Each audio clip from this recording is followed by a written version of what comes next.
Bueno chicos, ¿cómo estamos? Les quiero traer este video que habla de disposición espacial.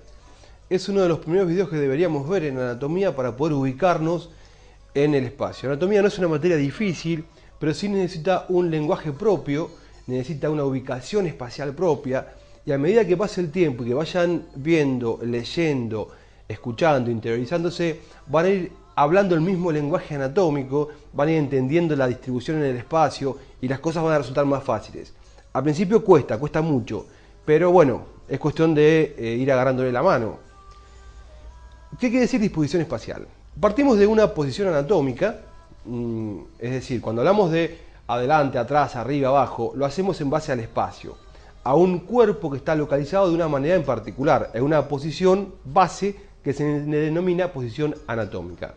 Esta posición anatómica es un individuo de pie con la palma hacia adelante, palma de las manos, es obvio, siempre la palma de las manos, la planta de los pies.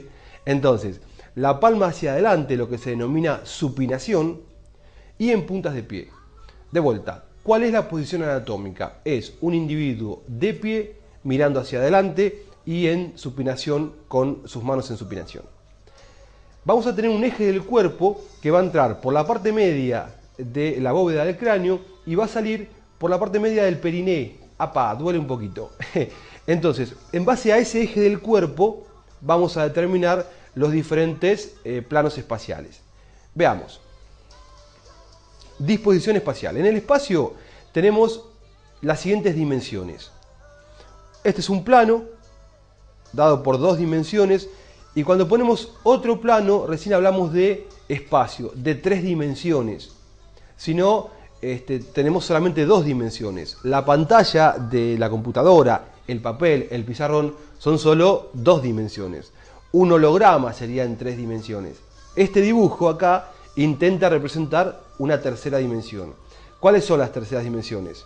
Ese es un plano que es el plano frontal, bien de frente. Ese plano es el plano vertical o sagital, y ese es el plano transversal u horizontal. Los tres planos que delimitan el espacio. Para hablar de espacio tenemos siempre que hablar de tres planos. Y las dimensiones son alto, ancho y profundo. Para hablar de espacio tenemos siempre que hablar de tres dimensiones. Alto, ancho y profundo. Solo al agregar la tercera dimensión hablamos de espacio, figura geométrica, si no hablamos de plano. Perfecto, entonces tenemos tres planos: el plano frontal, el plano horizontal o transversal que acá se ve, y el plano vertical o sagital. Y tres dimensiones que son el alto, superior o inferior, el ancho, medial o lateral o interno o externo, y lo profundo, anterior o posterior. Perfecto. Entonces, vamos a ver este plano que es el plano sagital. El plano sagital está delimitado por dos dimensiones. Los planos siempre se delimitan por dos dimensiones. Estas dimensiones son, para el plano sagital, el alto y lo profundo. Alto y profundo. El plano frontal se delimita por el alto y el ancho. Y el plano horizontal lo hace por el ancho y lo profundo. En este esquema vemos los tres planos. El plano sagital, cuando hablamos de un corte sagital nos referimos a esto. Cuando hablamos de un corte frontal nos referimos a esto. Y cuando hablamos de un corte transversal nos referimos a esto. Ese corte es sagital, ese es frontal y ese es horizontal. Pobre muchacha, la partieron en 30 millones de pedazos. Acá vemos entonces los tres planos del espacio. El sagital, el frontal y el horizontal, que es en base a los cuales nosotros estudiamos la anatomía.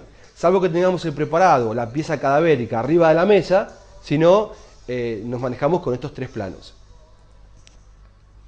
Vamos a ver el plano frontal. El plano frontal, como habíamos dicho, está delimitado por dos dimensiones, el alto y el ancho. Entonces, se va a ver de atrás o de adelante.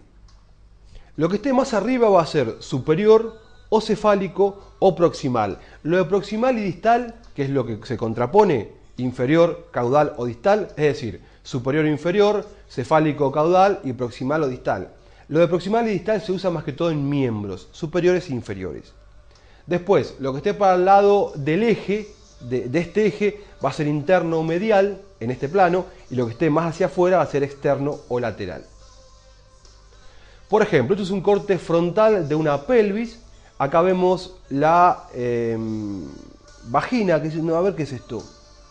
Sí, útero y vagina parecería ser, ¿no? O vejiga. Bueno, habría que verlo bien, ¿no? Es útero y vagina, me parece. Útero y vagina. Le falta más forma de cérvix a esto. Y para hacer uretra es muy ancho, no importa. Útero o vagina, no importa. Y ahí tenemos, sí, es el útero. Y ahí tenemos las crestas ilíacas. Entonces, el útero es interno respecto de las crestas ilíacas. Está más hacia la línea media. Y si acá le ponemos el eje, estaría ahí. El útero es interno y la cresta ilíaca es más externa. Si miramos, ahora sí, ponemos la vagina. El útero es cefálico o superior y la vagina es inferior. Siempre que hablamos de interno, externo, superior e inferior, es comparando dos elementos o dos puntos entre sí. Plano sagital. Está delimitado por las dos dimensiones que son el alto y lo profundo. O sea que algo va a ser anterior y algo va a ser posterior. Anterior o ventral y posterior o dorsal. Algo va a ser superior o cefálico o proximal, como habíamos dicho hoy, y algo va a ser inferior o distal o caudal.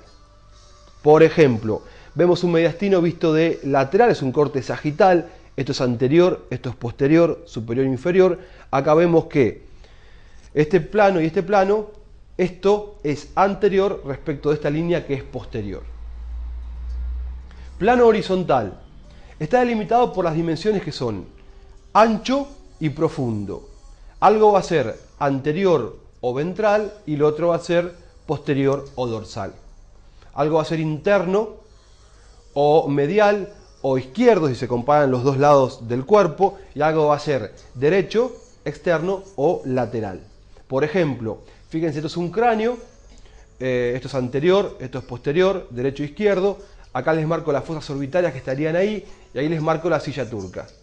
Entonces, las fosas orbitarias respecto de la silla turca son anteriores y respecto de este sentido son externas, o sea que son antero-externas. La fosa orbitaria está por delante y por fuera de la silla turca. Ejemplos, rapidísimo. Corte frontal del tronco, hígado y vejiga. El hígado es superior, la vejiga es inferior. Vista lateral, corte sagital. Esta es la parótida y ahí tenemos el pabellón auricular. La parótida es antero-inferior respecto de la oreja. Una mama, un poco más grande vamos a hacer, ahí está, me gustó más. Corte, ¿qué corte es este? Sagital, anterior, posterior, superior, inferior. La glándula es anterior respecto del músculo pectoral. Gente, éxitos. Nos vemos.